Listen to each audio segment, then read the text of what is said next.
इस वीडियो में हम जानेंगे पाचन शक्ति को मजबूत करने के 10 आयुर्वेदिक उपायों के बारे में, जिसका वर्णन चरक संहिता, सुश्रुत संहिता, अष्टांग हृदयम और भाव प्रकाश जैसे ग्रंथों में किया गया है। पाचन शक्ति यानी कि अग्नि, अग्नि की रक्षा जो करता है उसके जीवन की रक्षा अग्नि करती यानी कि पाचन शक्ति करती है। अब पाचन शक्ति को यदि मजबूत किया जाए तो अग्नि तीव्र होती है और वात पित्त कफ का बैलेंस रहता है और हम 120 प्रकार के रोगों से बच जाते हैं। तो अग्नि कितना महत्व का है ये आयुर्वेद के हर एक ग्रंथ में लिखा गया है। तो ऐसे अग्नि को यानी कि पाचन शक्ति को मजबूत करने के लिए क्या क्या करना चाहिए उसके बारे में हम अभी इस वीडियो में देखेंगे। सबसे पहला उपाय है लवण और अदरक का भोजन से पहले सेवन करना। नंबर 1 उपाय लवण और अदरक का भोजन से पहले सेवन करना।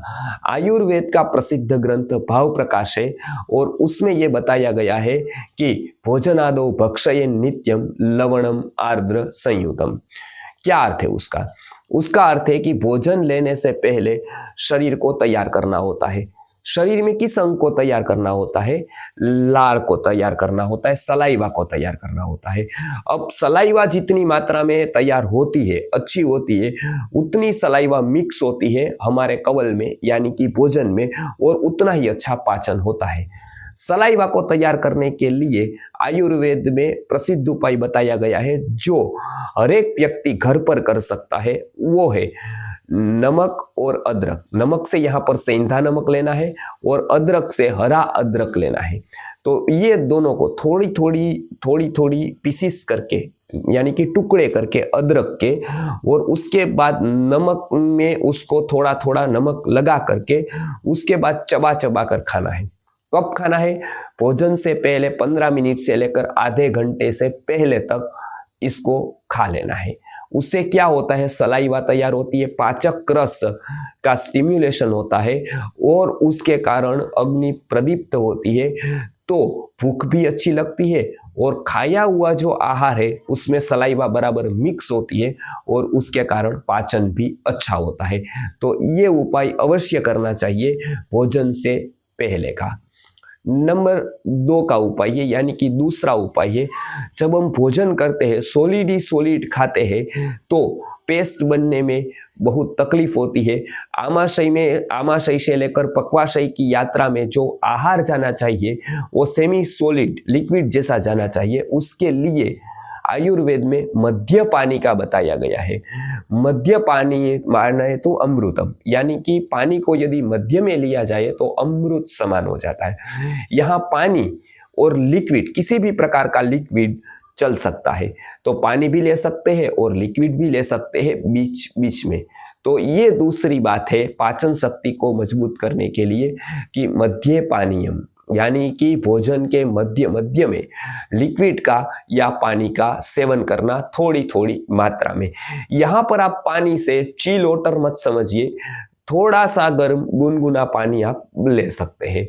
नंबर 3 पर है भोजनांते पिबेत तक्रम, यानी कि भोजन के अंत में तक्र का सेवन करना चाहिए। यहाँ पर तक्र उपलक्षण है, यानी क्या कि तक्र यानी कि छाछ ही नहीं केवल, अपितु जैसी कशेला रस वाली जितनी चीजें हैं उनका आयुर्वेद ने जिक्र किया है।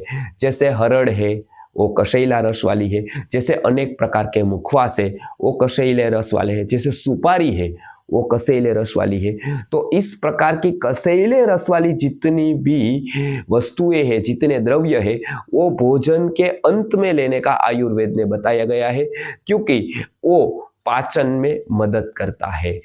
तो ये भोजन के अंत में गाय के दूध की छाछ अवश्य पीनी चाहिए। तो कशेले रस वाली होने के साथ साथ बहुत गुण युक्त है और पृथ्वी पर का तो अमृत है। तो ये महत्व की बात है कि भोजन के अंत में छाछ को अवश्य पीना चाहिए। नंबर 4 पर है तांबुल सेवन। तांबुल सेवन यानी कि नागरवेल के पत्तों को थोड़ा चूना कत्था या ऐसे कुछ द्रव्य, धनिया दाल है या फिर सुपारी है, इसको डालकर खाना।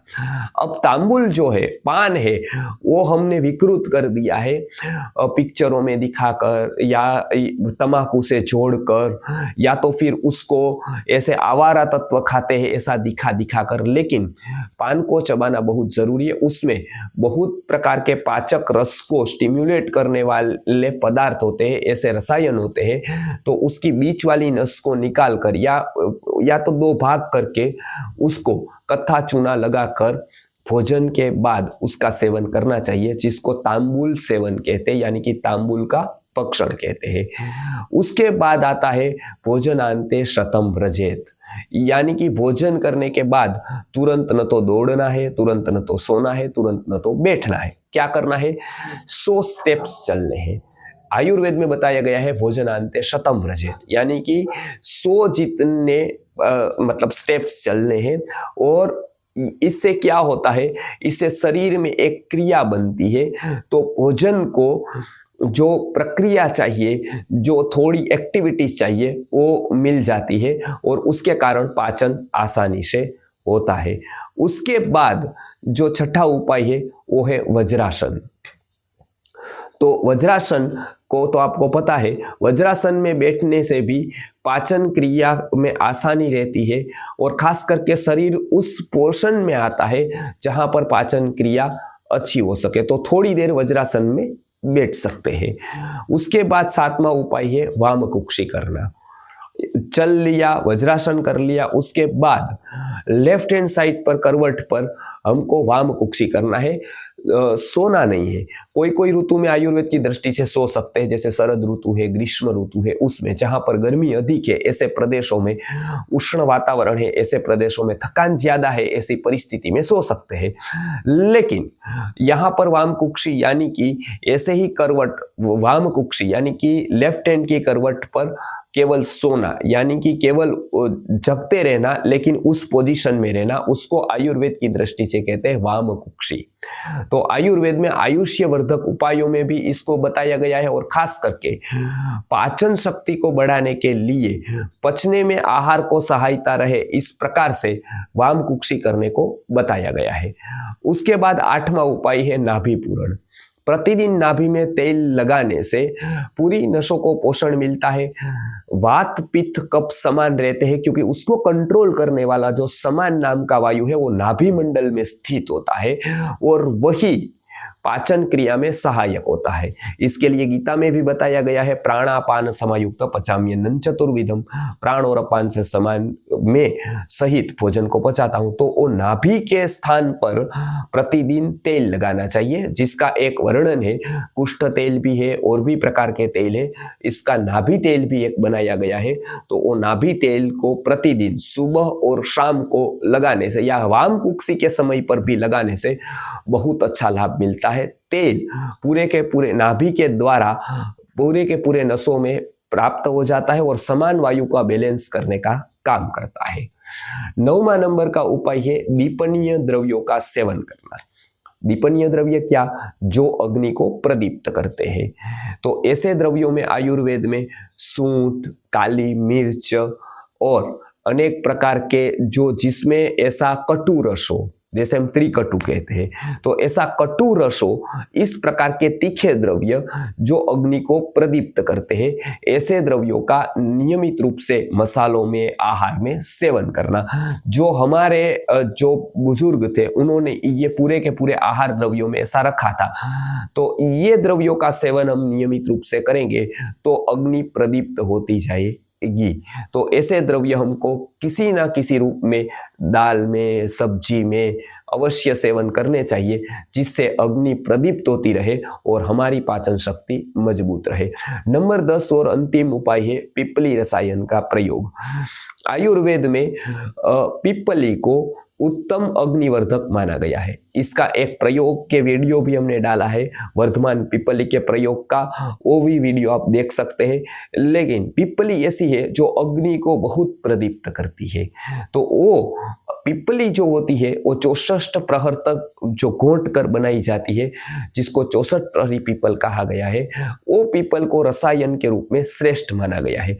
वो पीपल थोड़ी सुबह 64 प्रहरी पीपर का चूर्ण या उसकी कैप्सूल में से चूर्ण निकाल करके सुबह या शाम को या भोजन से पहले 1 घंटे उसका सेवन करने से अग्नि प्रदीप्त होती है, लार का स्राव बराबर होता है, सलाइवा बराबर बनती है और खास करके खाया हुआ जो अन्न है वो बराबर पचता है, यानी कि पाचन शक्ति मजबूत होती है। तो ये जो 10 उपाय बताए हैं वो अग्नि को प्रदीप्त करने वाले हैं, पाचन शक्ति को मजबूत करने वाले हैं। और अग्नि प्रदीप्त हो गई, अग्नि की रक्षा हो गई तो मानो पूरे शरीर की रक्षा हो गई। आयुर्वेद का ये सूत्र है, अग्नि रक्षति रक्षितः, यानी कि आयुर्वेद किसी को केंद्र में मानता है तो वो कोई ये दूसरे को, न्यूट्रिशन को या और किसी चीज को केंद्र में नहीं मानता है, वो अग्नि को केंद्र में मानता है। अग्नि ठीक रही तो वो प्रॉपर पदार्थों में से सारा का सारा न्यूट्रिशन ले सकती है। तो इसके लिए अग्नि ही मुख्य है, अग्नि ही सेनापति है, पाचन शक्ति ही पूरे शरीर की आधार शक्ति है। उसको वो यदि मजबूत हो गई तो पूरा का पूरा स्वास्थ्य जीवन पर रहेगा। केवल शारीरिक स्वास्थ्य नहीं, मानसिक स्वास्थ्य भी बना रहेगा। तो ये 10 उपायों में से मैक्सिमम उपाय आप करेंगे तो पाचन शक्ति दृढ़ होकर शतवर्षाणि जीवति, यानी कि 100 वर्ष तक निरोगी रूप से जी पाएंगे।